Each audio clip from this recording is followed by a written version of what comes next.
നമ്മൾ നട്ട് കഴിഞ്ഞാൽ വളരെ എളുപ്പത്തിൽ കായ്ക്കുന്നതും അതുപോലെ കായ്ച്ചു കഴിഞ്ഞാൽ തുടർച്ചയായി ഉണ്ടായിക്കൊണ്ടിരിക്കുന്ന ഒരു ചക്കയാണ് വിയറ്റ്നാം സൂപ്പർ എളി.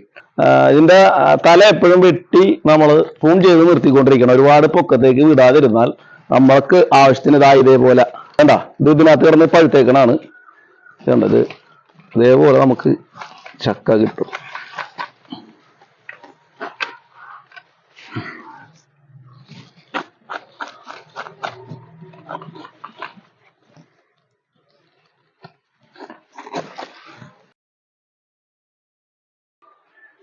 നല്ല പഴുത്തേക്കാണ്. എന്താ